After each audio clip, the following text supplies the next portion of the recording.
Today, we're going to be doing a camera comparison between the RAZR Plus versus the Samsung Flip 4.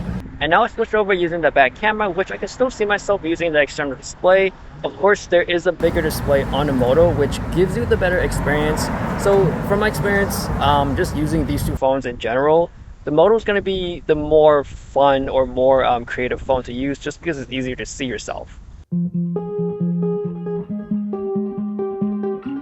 I really like the camera experience on both of these phones just because of the form factor, which makes it easier to take selfies of yourself or just vlog by yourself, especially when you don't like to be grabbing a lot of attention, you're like shy out in public. All that stuff is just so much better with the flip phone. You will notice shooting in ultra wide, definitely the Galaxy is a lot wider, which I prefer because for one, it's useful in really tight situations. It's really useful taking selfies of yourself or like group selfies. And also it just makes it looks more epic in terms of just taking certain photos, like looking up at buildings or like street photography. It just makes it look like it's an ultra wide lens. Whereas on the Moto, it's like an extra wide where it's not distorted, which some people may like. And also just switching between back and forth from ultra wide to wide on the Moto, it doesn't feel like a huge difference. Now these phones are great and perfect for people who loves taking selfies because the front facing camera is just not good on all phones. So with these phones, you get to use the back cameras and be able to see yourself, which is a very similar experience with any point and shoot camera with a flip out screen. Now when you're taking selfies during the daytime, it's still pretty decent, it looks good.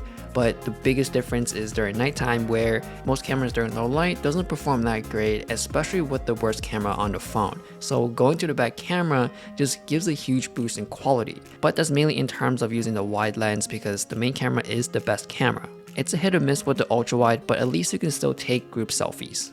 Now for the colors on both phones, I would say they're really close to each other for the most part, but I do notice my skin tone on a Galaxy is kind of random. Sometimes it's too green, sometimes it's too saturated or too warm. So just taking the selfies part, I do notice the Moto is more consistent with the skin tone. Both of these phones don't have a telephoto lens, but you can zoom up to 8x on a Moto and 10x on a Galaxy. Now it's not a really huge difference in terms of the zoom range, so I would say at the end or max zoom, the quality of those two phones are pretty similar for the most part. Sometimes the Moto comes out a little bit better. Now in terms of shooting ultra wide in low light, I do notice the Moto RAZR just seems to be a little bit sluggish or like the pictures comes out blurry, especially if the object is moving.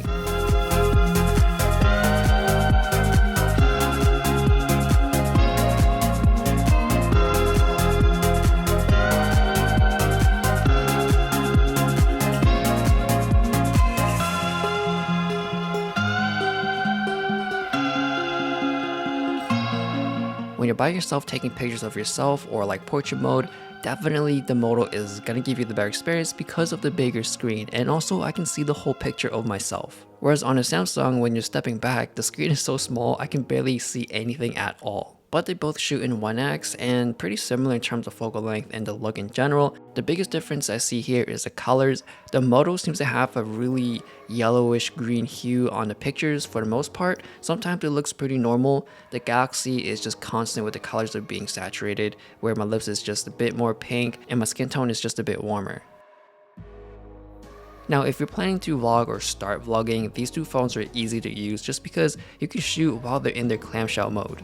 Personally, I do like the Samsung a bit more in terms of the focal length just because it's wider and you can see more of myself, whereas on the Moto, since it's zoomed in more, you kind of feel like you're kind of cropped in or too close, which of course is all personal preference, but that's just my take.